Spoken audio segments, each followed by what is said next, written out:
आज लोग पूछते हैं कि हमारे यहाँ कनेक्शंस नहीं हो पा रहा है, नहीं दे पा रहे हैं, तो होल्डिंग का सबसे बड़ा महत्व है कि होल्डिंग आज हमारा 2.5 लाख पूरे शहर में अब होल्डिंग है 53 वार्ड्स में। और होल्डिंग में अगर बंटवारा आप नहीं कर पाए हैं तो उसके नाम से जलापूर्ति का जो कनेक्शन है वो आप नहीं दे सकते हैं। ये भी बहुत बड़ी प्रॉब्लम है। तो कहीं ना कहीं वो हाउस था, उन्होंने ही होल्डिंग को बढ़ाने का काम किया था और आज यहाँ पर लोग सफाई दे रहे हैं कि हमारे समय में नहीं है।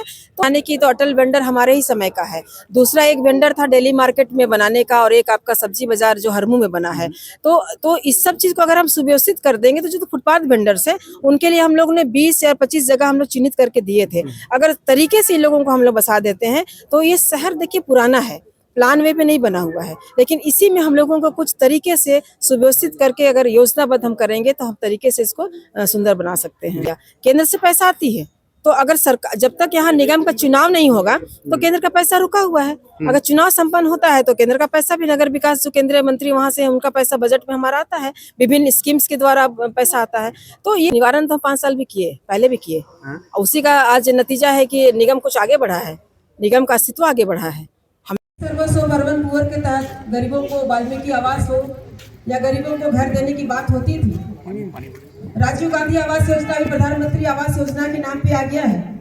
उससे भी आवास आप देखेंगे चिरौंदी में वाल्मीकि आवास या बरगावा में या मधुकम रुगड़ीगढ़ा में आप देखेंगे तो basic service of urban poor के तहत वो बनाने का काम हुआ था।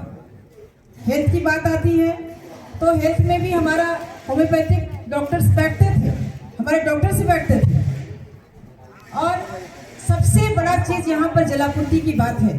आज अगर विभिन्न जगहों पे आप जाएं, हर वार्ड में आप जाएं, तो इसको ध्यान रखना होगा कि शहर में 3 डैम, ध्रुवा डैम है, कांके डैम है और जो हमारा सिकिदरी जो डैम है, 3 डैम से हमारा पानी की सप्लाई रांची में होती है।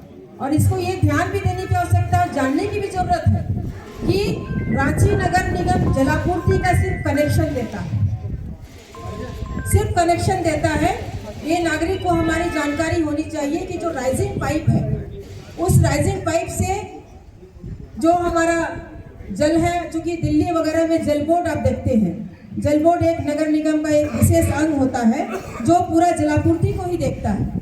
और हमारा हाउस में हम लोगों ने जल बोर्ड के अध्यक्ष सुरेश साहू हुआ करते थे और राइजिंग पाइप से नगर निगम होल्डिंग के तहत ओनली कनेक्शंस देता है।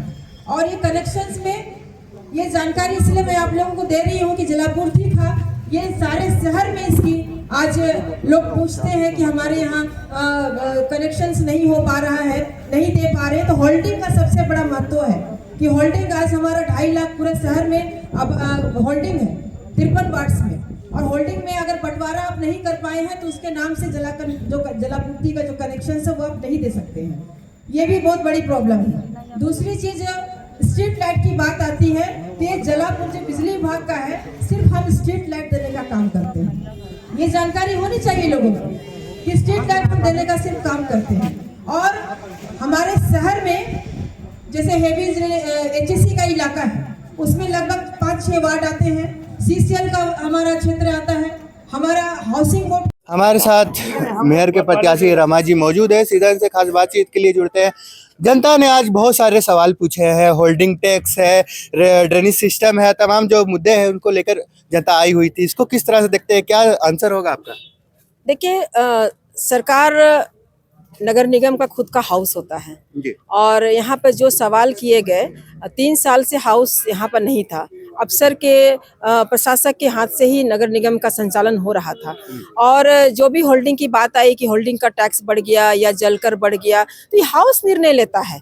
इससे पहले जो हाउस था, मेयर डिप्टी मेयर थे, तो क्या वो आंख बंद करके उसको पास कर दिए? हाउस पास करके वो नगर विकास को भेजता है, सरकार को भेजता है और वहां से फिर वो पास होकर के आम जनता पे लागू होती है। तो कहीं ना कहीं वो हाउस था, उन्होंने ही होल्डिंग को बढ़ाने का काम किया था और आज यहाँ पर लोग सफाई दे रहे हैं कि हमारे समय में नहीं है।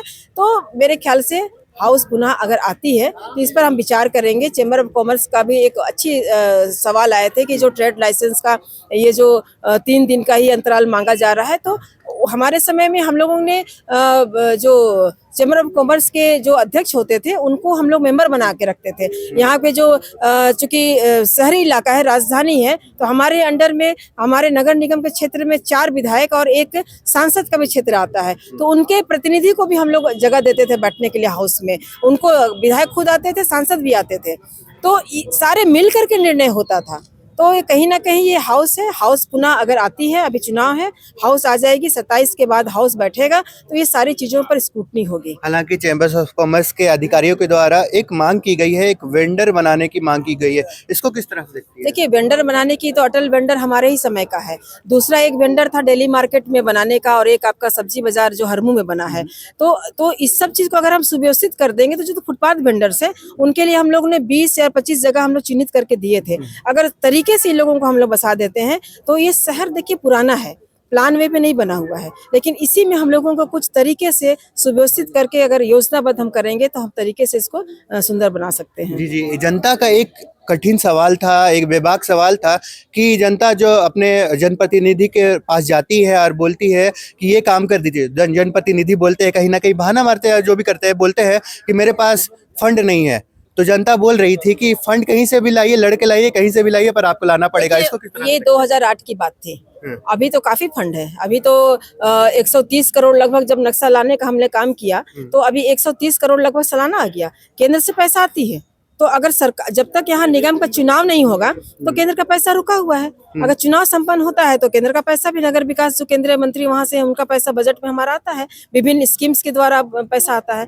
तो ये काम करने का जज्बा होना चाहिए। और जनप्रतिनिधि हर वार्ड में पार्षद है, हर पार्षदों को जिम्मा दी जाती है कि चाहे जन्म मृत्यु प्रमाण पत्र बनाना उनकी अनुशंसा होती है, या फिर जो वृद्धा पेंशन है जो DC कार्यालय से होता है, वो नगर निगम का इश्यू नहीं है, लेकिन पार्षदों को चिन्हित करने का दिया जाता है कि आप जो एकदम BPL ग्राउंड के लोग हैं उनको कैसे आप चिन्हित करके आप वृद्धा पेंशन और आप विधवा पेंशन दे सकते हैं, या आयुष्मान कार्ड की भी आप अनुशंसा कर सकते हैं। तो ये हमारा नगर निगम का जुडिशरी में नहीं है, लेकिन वैसे चूंकि पार्षद वहाँ के हैं, वहाँ के जो जनप्रतिनिधि हैं, तो उनको जानकारी होती है कि स्लम बस्ती क्या है और कितने लोगों को ये जरूरतमंद है, उनको वो जोड़ने का काम करते हैं। अगर आपको जनता जनप्रतिनिधि के रूप में चुनती है तो ये सब जो सवाल थी जनता की, इस पे आप विचार विमर्श करेंगे, इसका निवारण करेंगे, जो परेशानियों से आज जूझ रहे हैं जातिवासी? देखिए, निवारण तो 5 साल भी किए, पहले भी किए, उसी का आज नतीजा है कि निगम कुछ आगे बढ़ा है, निगम का अस्तित्व आगे बढ़ा है। हम लोगों ने प्रयास नहीं करते तो आज रेवेन्यू कैसे बढ़ता? नक्शा हम लाए तो नक्शा में जो उसके फीस आ रहे हैं और जो नियमितीकरण की, जो पूरे शहर का जो बिल्डिंग का नियमितीकरण का बात हो रहा है, सारा सेटअप तो हम लोगों के द्वारा ही बनाया गया था। अब चूंकि कई खामियां हैं, उसको हम लोग हाउस आने के बाद हाउस निर्णय लेगा, और हम लोग चूंकि शहर की सरकार बनेगी तो शहर के कई तमाम चैम्बर ऑफ कॉमर्स हों या फुटपाथ वेंडर्स हों या फिर हमारे कुछ सिविल सोसाइटी के लोग हों, सारे लोगों से मिल करके एक योजना बनेगा जिसपे हम लोग शहर को बेहतरीन तरीके से हम लोग सजा सके। ऐसे तो राजनीतिक दलों का यहाँ पे चुनाव नहीं था, हालांकि सभी राजनीतिक दलों ने अपना अपना जो टांग है उसको अड़ा दिया है। सभी राजनीतिक दल अपने समर्थक के साथ पूरे जोरों शोरों से लगे हुए हैं। ऐसे में कांग्रेस का कितना सपोर्ट है आपके पास? देखिए, ये तो गैर दलीय चुनाव है और लोकतंत्र है, लोग लड़ने में सब तो लड़ेंगे ही ना, जो सामाजिक सेवा में है, जो राजनीतिक सेवा में है, तो स्वतः वो लड़ेंगे ही। जी जी। और मेरे पार्टी ने, मुझे जनता का भी सहयोग है, ऐसी बात नहीं, हम जहाँ जा रहे जनता का सहयोग, जनता का समर्थन मिल रहा है, प्यार मिल रहा है। आपके समर्थन में नेहा शिल्पी तिर्की, दीपिका पांडे जैसे तमाम जो बड़े नेता है, मंत्री है, वो आए हुए थे। जनता तो सवाल पूछेगी। देखिए, सवाल तो पूछेगी, तो चूंकि हम प्रदेश कांग्रेस, महिला कांग्रेस की कमेटी है और जिसके नाते वो लोग मुझे समर्थन दिए और आए लोग, और सिर्फ मंत्री ही नहीं आए, रांची की तमाम जनता आई, तमाम सामाजिक संगठन के लोग आए। क्या ब्लूप्रिंट रहेगा, क्या मुद्दों को लेकर आखिर इस बार का चुनाव में आप जनता की ओर बढ़ रही है? देखिए, ब्लूप्रिंट तो काफी हमारे विजन पे है, क्योंकि 5 साल का जो कार्यकाल को हमने देखा है और हमें क्या करना है उसका विजन हमारे पास है, और आने वाला समय में निश्चित रूप से आपको धरातल पे काम दिखेगा। सारी तैयारी चल रही है, उसी का एक तो था कि आज हम इस जगह पे हम आए, चुनाव प्रचार जनता से रूबरू होने के लिए। आज दैनिक जागरण के लोग ने मुझे बुलाया, दैनिक अखबार ने, हम यहाँ पर आए। ठीक है, बहुत बहुत शुक्रिया रमा जी। धन्यवाद जी। जिस तरीके से आप सुन सकते हैं, हमारे साथ रमा जी मौजूद थी, जो कि तमाम जो मुद्दे हैं, तमाम जो सवाल है, उनके आंसर्स देने के लिए, यहाँ पे जवाब देने के लिए आई हुई थी। तमाम जो सवाल है हमने भी किया और आपने देखा किस प्रकार से रमा जी का आंसर था। ऐसे में चुनावी सरगर्मी अपने चरम पर दिखाई पड़ रही है और सभी प्रत्याशी अपने अपने चुनावी तैयारी में लग चुके हैं। ऐसे में हम भी तैयारियां कर रहे हैं, हम भी कोशिश करें कि सभी प्रत्याशियों से मिलने की कोशिश करें, सारे जो जनता के सवाल हैं उनसे पूछने की कोशिश करें, क्या जवाब होगा उनके आप तक पहुंचाने की कोशिश के लिए। फिलहाल अभी तक के लिए इतना ही, आगे के लिए बने रहे हमारे साथ। मेरा नाम है शिवम कुमार और आप देख रहे हैं झारखंड की आवाज। चल